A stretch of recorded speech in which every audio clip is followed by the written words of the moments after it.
I thought I was gonna shoot like 6 or 7. That's what I felt like, and then when I added up the scores, it showed 10. I was a little surprised. I think like this course is for me more about making decisions. As long as I'm making committed decisions, I should be fine. Feeling amazing now. My game felt very good, almost all of the round, and I make the putts and throws was perfect. Finally I get the confidence for my game, and today it pays off. Looking forward tomorrow. I was just throwing the disc great and making all my circle 1 putts. I was pretty happy with how I threw every hole except for that bounce and roll away on 18. That was pretty brutal, and then kind of a spit out, but I shouldn't have even had to make that par putt, but that's all right. I think I got my game plan pretty dialed. I'm just trying to find my groove out there, get off hot out of the start, and see what happens. This course, you don't know what might happen, but you can put yourself in the driver's seat if you choose to make the right decision. And I felt like I've done that thus far. I plan to just take each moment and make hopefully the best shot I possibly can.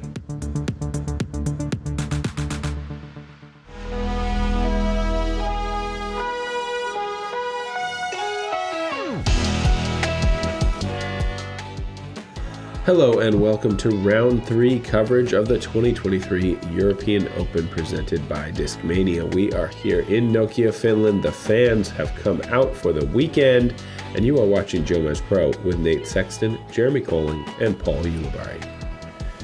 The weather has once again told us that it's going to rain, and I think the rain is going to hold off miraculously for a 3rd consecutive round, even though it did rain a little bit for our feature group round 1. But I want to say we've got the usual suspects here on our lead card, and by that I mean we're at a Finnish major. We've got Anthony Barela, firepower. We've got Estonian Albert Tamm, who obviously has made the lead card here in the past. This is where he got his nickname, the Bazooka, that famous putt on hole 9 from 60 feet. We've got the former champion, Eagle McMahon, the reigning champion, I should say. Yeah, the defending reigning champion, Eagle McMahon. And kind of lackluster in the front 9, and he has really put together a solid last round and a half. And by the usual suspects, I mean a Finnish player who I've never heard of before until today is on our lead card. There's always 10 Finns just looming here at this event. Every year there's a new guy that's out here just putting down the tournament of their life. It's going to be exciting to see how this player handles moving day here in Finland. Hole 1, par 3, 322, going downhill right through the gap and then fading slightly left. I heard tale that Rasmus has a cannon. I heard talk of a 450-foot standstill forehand. No kidding. We'll see. Representing Team Fishbra from USA, Anthony Barela! What do you guys think? Do you think this is a nervy shot right here, or do you think the gap's big enough that it's kind of no sweat for these guys? In this situation, or for the 4th or 5th card? In this situation right now. I think that it's wide enough that it feels pretty comfortable. I think that if that gap were a little narrower as Anthony hits the enemy at the gates, those 4 trees catch a lot of good-looking drives. I feel like it's a pretty comfortable, even if you're a little bit nervous. How do you feel? Yeah, I'm just going to let this great intro get done, and then I'm going to say that I would say that the first gap with the Lions is not intimidating at all, but that second gap, it's pretty easy to kind of early release and hit those trees about 100 short. So that part nerves might come into play. I don't expect to see anybody challenged by the big facade triple mando thing. And Albert just getting past, leaving a short birdie putt. Next on the tee, also at 17 under par, your reigning European Open champion, representing Team Discmania from USA, Eagle McMahon! Multiple-time major champion. Eagle McMahon, very familiar with all situations in all levels of events. Pulls this one right. Yeah, a little bit. Good kick. Incredible. What oh my gosh. the No heck? way. No way. Oh my goodness. That's parked. That's unbelievable. How do you do that? That was unbelievable. Sitting with a score of 16 under par. Representing Team Innova from Finland, Rasmus Saukoriipi. Saukoriipi. I was waiting for the announcer to say his last name so I didn't blow it. Really looking forward to seeing Rasmus throw. Champion Toro here to start. Ooh, early. It's parked? No, He not needs this one time. tree Not kick this like time. Eagle, clearly. It's a bank shot.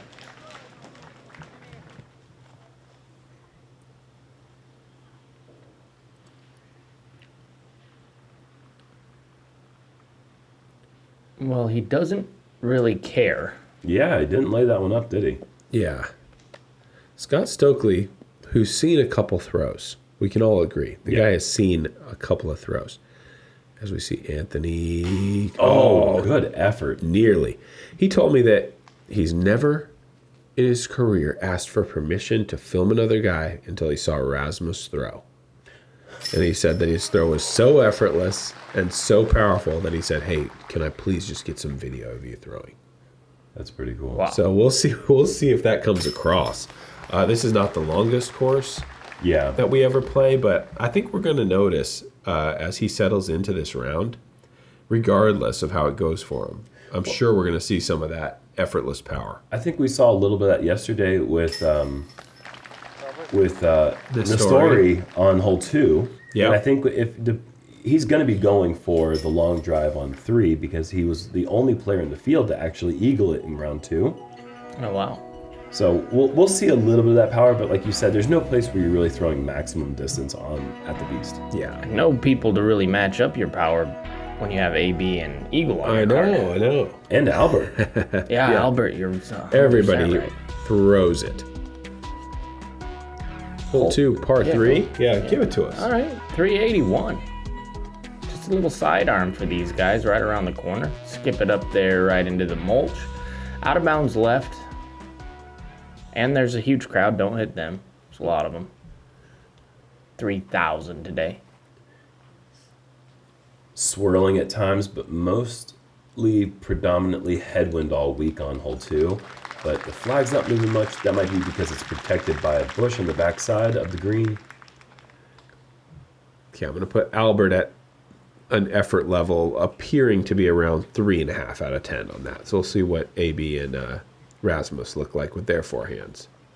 Eagle, big backhand turnover.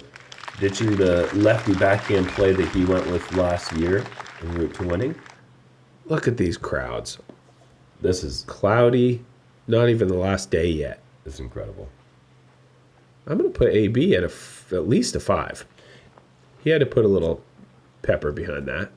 AB's not like, I feel like at all the power he has, you see him going for effort. There's some players like Tristan Tanner, Eagle McMahon back in his heyday. Yeah, that looks like a good. That's in the Is Albert. that short? That's going to come up. Well, okay. Okay. Yeah, okay. Maybe Yeah. 2.5. Maybe 2. yeah, That was looked pretty easy. that was soft. One more look. That was all hyzer, just like we Yeah, saw all the hyzer. story. Wow, no real run up needed. Beautiful. Impressive.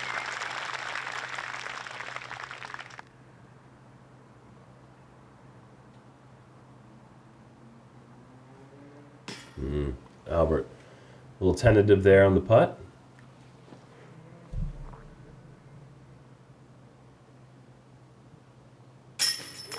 Eagles in for the bird. This is a great turnover for Eagle. That is a very hard shot to commit to, and he seemed to have done it without really taking it off the inbounds line. Like he didn't really take it over the out of bounds. Oh, line. right. Like This it was just inbounds the whole way. Yeah. Yeah. And a great drive here from Rasmus. Good birdie from AB too.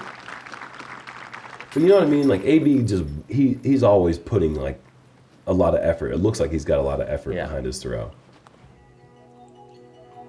But we've also seen him throw 90 miles an hour, which is the fastest we've seen, really, besides Simon, I think. And there's a guy over here, and I don't, maybe it is Rasmus, but somebody over here was throwing like 91, 92. Wow. So, and there's that Christian guy, right? Or Kulksa. Yeah. Yeah, that guy throws hard. Yep. There's a lot of them.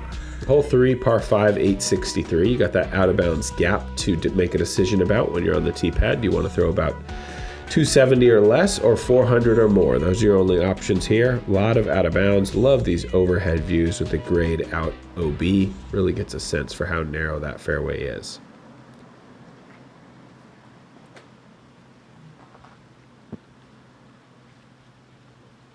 It's very high. Wow, it is. Nice. When it's that high, it just stalls out. There's no skip. It just kind of duds right into the ground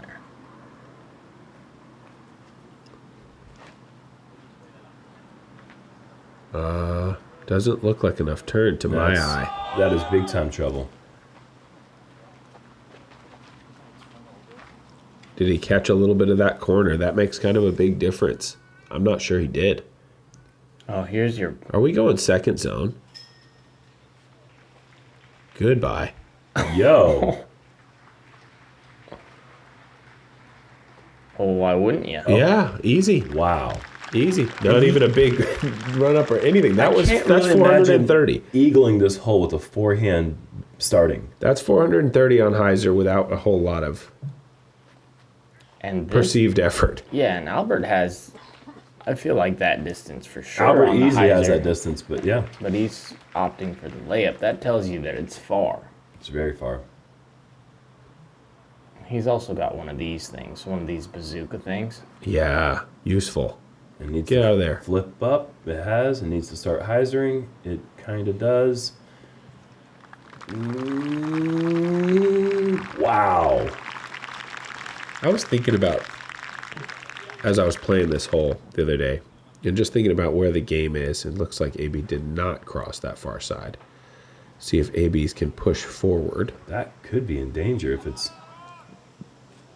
Oh, good. Okay. Break off the tree. Okay, my point still stands for the moment. I haven't seen one person go OB left on that second shot, and I feel like in the old days of the European Open, I saw that mistake all the time. And everybody that I've seen play the layup has the 440-foot low laser that doesn't finish. Yeah. Have you guys seen anybody make that mistake? In the President's Cup, I saw it a few times, yes. Okay. Maybe I've just been fortunate to see a lot of really good throwers on in that moment. And this OB, I think, has come... Oh, we might see it. That was a weird shot, but he's not OB. Yep. And he only had to clear 212 feet. Yeah, he threw it so far off the tee that he really didn't have to concern himself with that one. AB, an opportunity to save the par. A nice low-driven shot into the circle. That is a nice recovery. Nice to see AB embracing the culture, getting himself a pair of clearly European pants.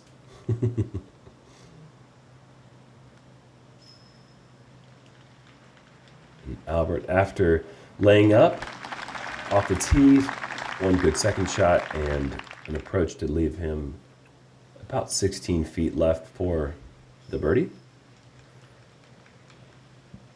Uh-oh. Sit. Okay, we're good. That scared me for a second. If you get over that hill even just a little more... Well, we don't know how hard he throws. That's that could true. have been over on the other tee pad. That's true. It's hard to say. It's like, is that... It's hard to get a miles per hour reading on this guy. That was a good shot. But that forehand with no anhyzer, really, that's a scary thing to see on this hole. Because you go over that ridge, you're OB.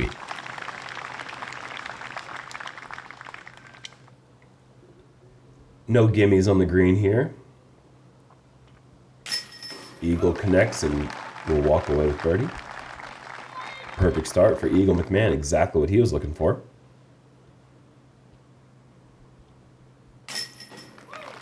Albert makes a correction from the low putt on 2 and makes the elevated putt here for the birdie.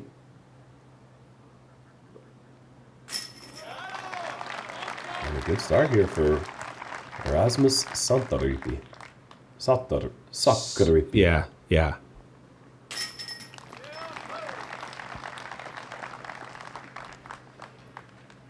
I played with Christian Koksa in round 2 or round 3, and like you said, I never got a chance to really see his power. Could see it on hole 2, very simple forehand, but other than that, this course really isn't like the traditional American golf style courses, which I like.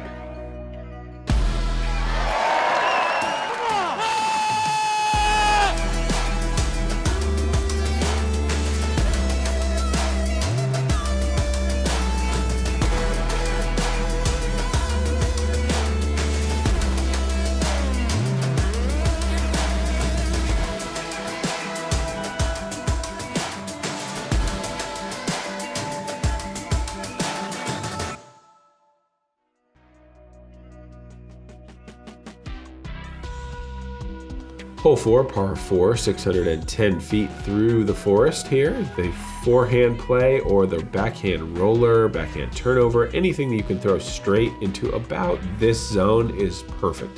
A little bit right up the hill opens up your angle to come back down the hill slightly and try to reach this green. It's pretty well protected by a few trees, low ceiling. Roll away, always a risk on the side hill as well. It looks like Eagle's sticking with the very tight line backhand roller play.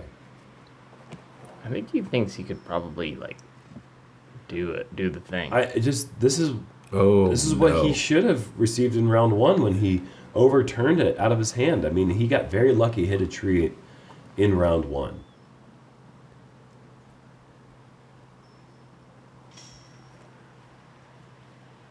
Not only is it like powerful, but that's pretty buttery. Yeah. He splits that one kind of sketchy gap on the left side of the fairway, but it comes into play on this tee.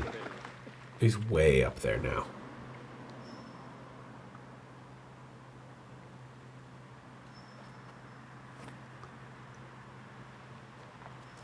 That's perfect.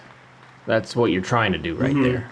That's the shape of the fairway. Everything's good. And the high right side's nice for the forehand. It's pretty open up there.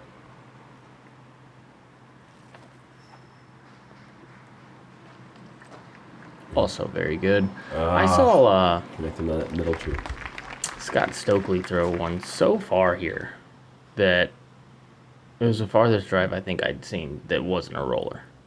Just a huge forehand. Like, see where he's throwing from right here? Oh no. Yeah, it's a tough break right there. In some serious danger now. Just a misrelease. Looked like he slipped. Yeah. About 200 feet farther than that. Wow. Like down there by the bushes. Just all hyzer too. He's a pretty amazing player at the age of 52 or 53, still cashing at tour events. Yeah. Obviously one of the best players throughout the entire 90s. Took a little hiatus and kind of came back into the sport back in 2014.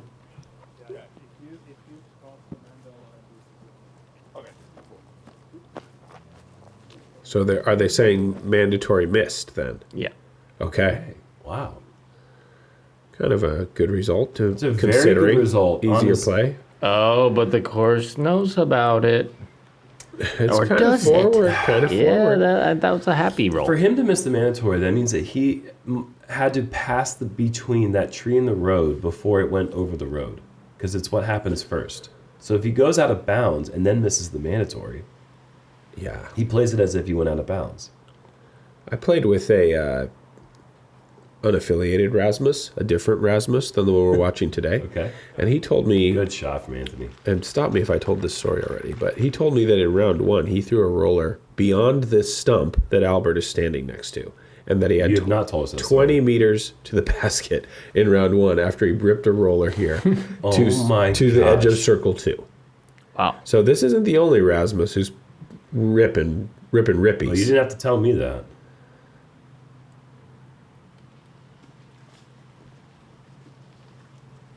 But yeah, that blew my mind. A little unfortunate to not connect on the birdie after that stellar drive. Eagle looking to save the par, and that's going to be high off the band.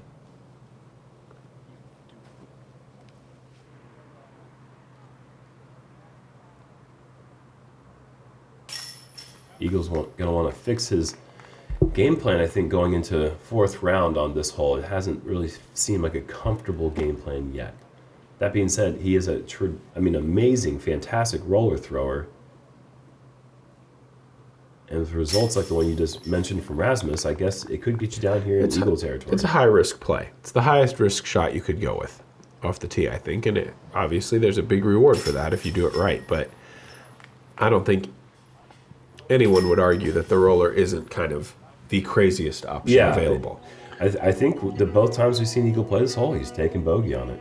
And the backhand play, though, I think might be a little bit more dangerous. With the big kick. With the big kicks Down left. left. But I the could see roller that. I could see that. pulling to that kind of makes a little bit of sense. Yeah, but as far as hitting the gap, it's got to be the hardest way to do it in terms of like, you know, navigating all the way down. Sure.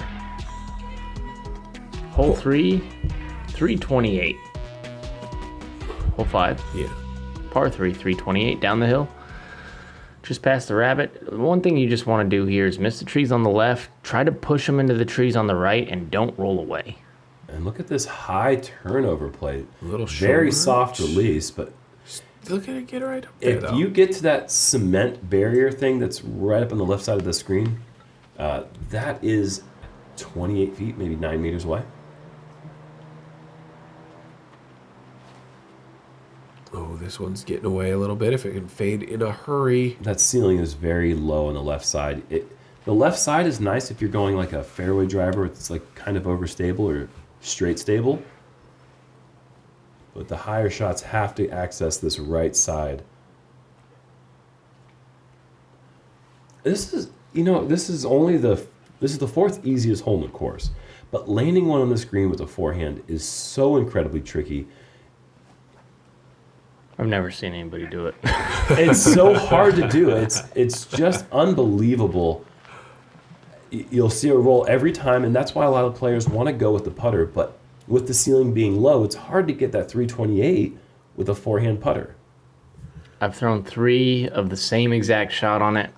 2 have been dang near in the lake, 1 parked. It's like so random. You're just rolling the dice every time you play the hole with the forehand.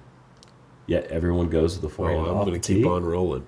And Rasmus, a great looking run, and that's a downhill putt. You can't see from that angle, but if that misses the center band, that thing is running another 40 feet. Nice putt from Anthony outside the circle on the knee. See that one more time. Through the gap, too. And it just crawls in. Beautiful.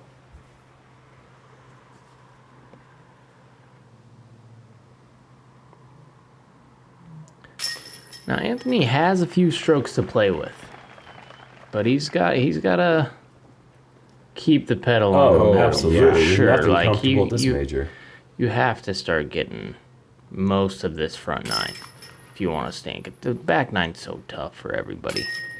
I played with fellow Estonian to Albert Silver Lot yesterday. He got a bunch of chains on hole 5 with the forehand putter. Unfortunately, didn't stick.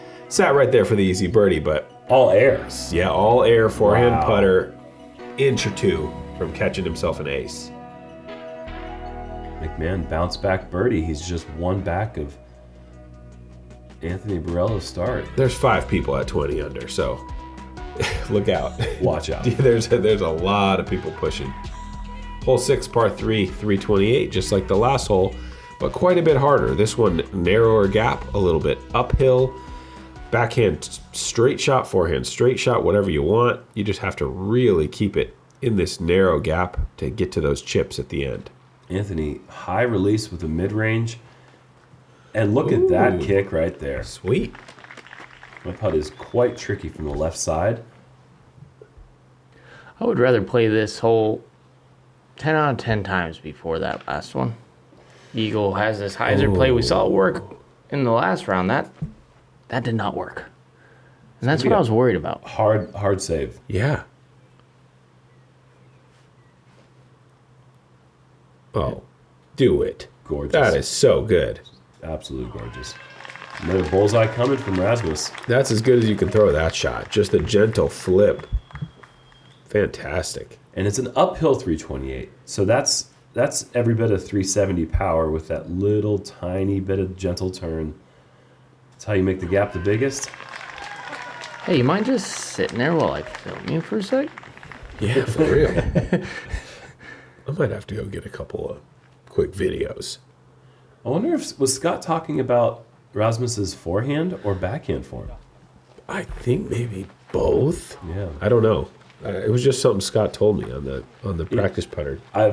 He shared the same sentiment with me. He told me about that. I didn't know who he was talking about, but now I do.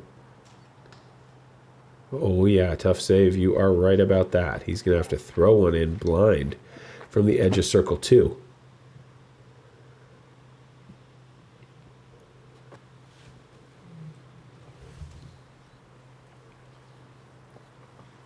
Albert off the mark, off the tee, just having to kind of give a blind pitch up layup. And Eagle's going to come up short left. And that'll be another bogey for Eagle early.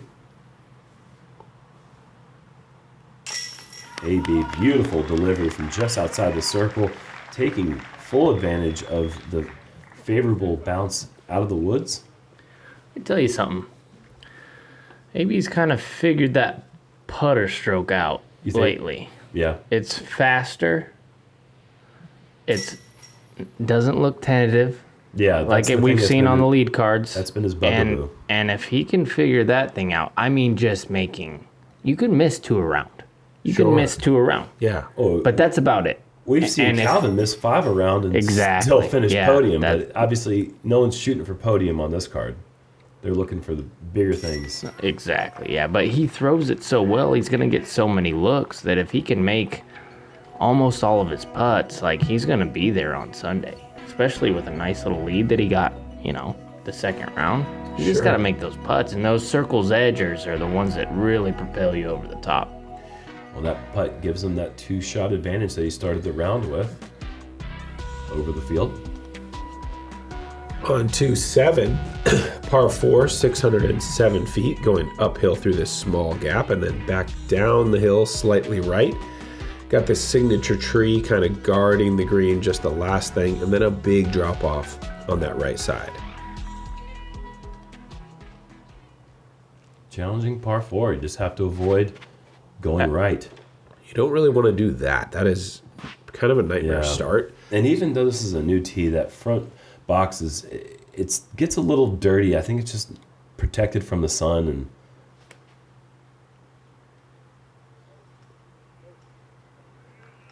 yeah, I'd say that's eagle power. Yeah. Yeah. Easy. The like level of effort there was just so minimal. Yeah.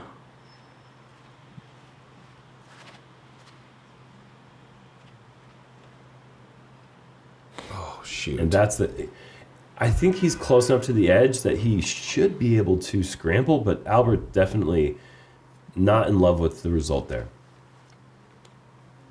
And let's see if that is eagle power. Here's the actual eagle, and that's about 50 feet short of Rasmus. Wow. And if anything, it looked like eagle threw it harder to me.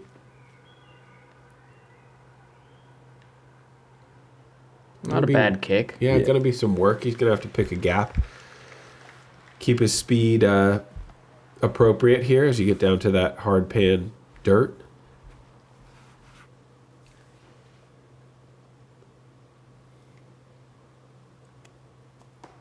Wow, really aggressive. Was he thinking roller? It's hard to say. I mean, there's just so few good opportunities when you get down there to the right. Too high. It's going to come up, circle 3.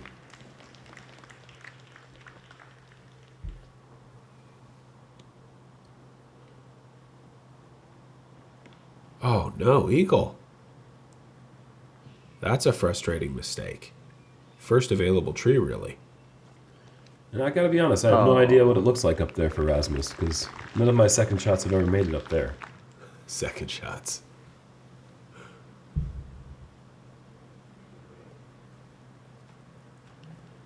That's it. Oh, just hanging on by a thread. Yeah, second shelf, it looks like. Well, Rasmus, not a great upshot. He's been in position a couple times, not been able to.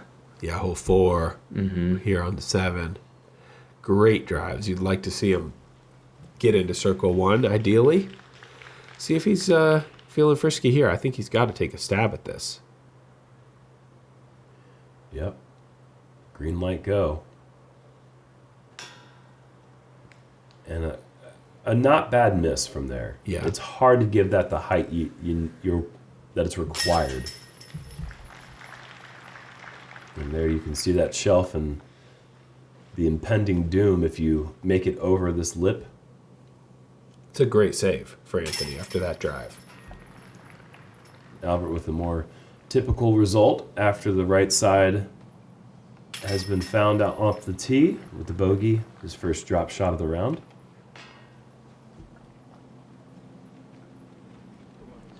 No one really off to the typical hot start that we've seen from almost every card.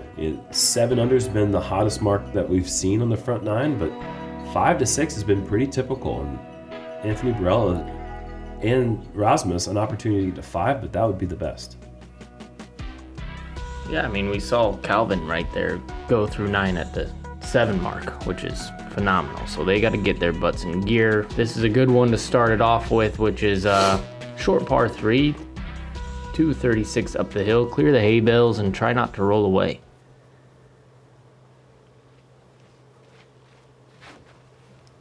On a nice little mound here. So speed control is crucial. Oh, I like the pace. Nice. Very well done. Yeah. So hard to match the hillside angle as you're coming in with hyzer. A lot of shots are prone to kind of stand up and roll a little bit.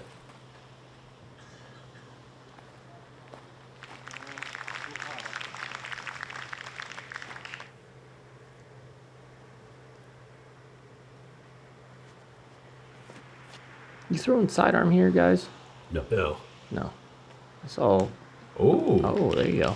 I saw Stokely Park with the sidearm. Some kind of flippy mid-range or something? Just like an overstable putter, I think. On it, Big Annie? Yeah. Huh. No, I never. This is backhand for me all the time. I get to play with Chandler Kramer in the 4th round, so I'll get to see a forehand played on this hole. Obviously, this was his breakout performance in 2022. Well, this is fun. Oh, that's not fun. That's a man sticking to the game plan, out of position, not taking any risks. We talked a little bit about how this hole baits you into going for putts that you probably shouldn't be going for, due to the fact that it's the easiest hole in the course. Rasmus definitely should be going for that first putt, and fortunately finding left side chains, and he's got to settle for the par. But AB and Eagle will be taking the bird. 2 unders, that's C minus, maybe D plus for the card. Yeah.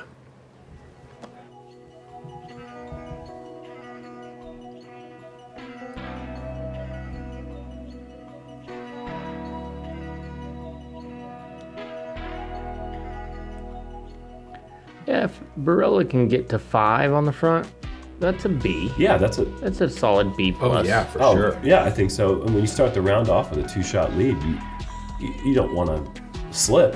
And No, I would that's say not he certainly sleep. hasn't slipped, Yeah. especially with a nice par save on 3 after going out of bounds off the tee shot. He's playing well. Yeah, classic little sidearm hole here, drifting left to right. There's OB, really doesn't come into play. This is a bit high. Yeah. I'll call 4 under a B minus, or Yeah, I'll take it. Shoot. Did he go mid-range there? No, I think he's going rapid. Okay, good. I was worried he was pushing all that height because he was trying to figure out a mid-range all the way down.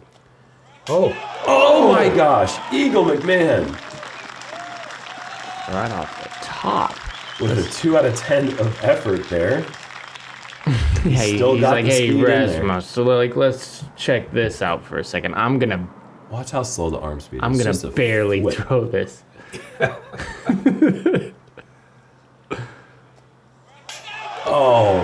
Just dead center too. You know that's sticking if it's 2 inches lower.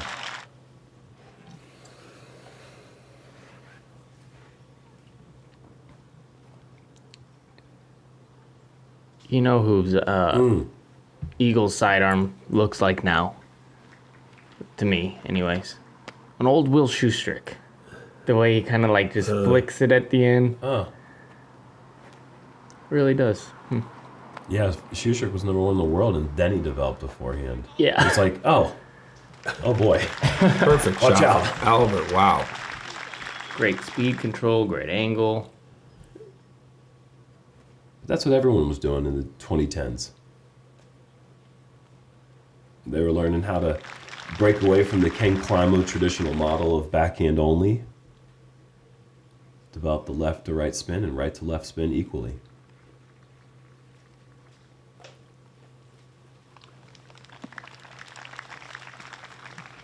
Rasmus is still 3 under on the front.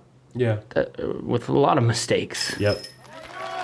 Good delivery from Eagle. Wow, that's a lot of rollback after the band hit.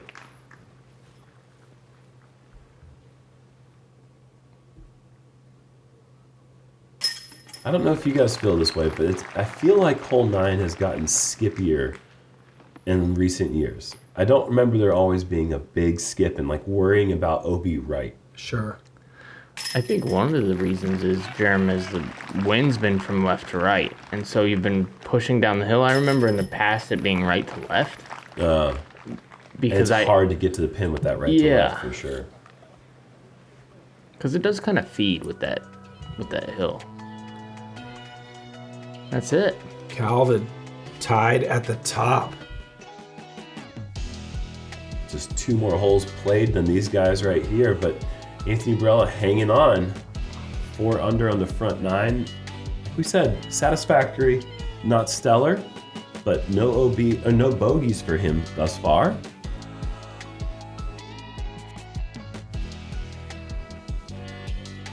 Well, that's going to do it for the front 9 of round 3. We've got 27 holes left in the event. Thank you guys so much for watching. We'll catch you on the back nine.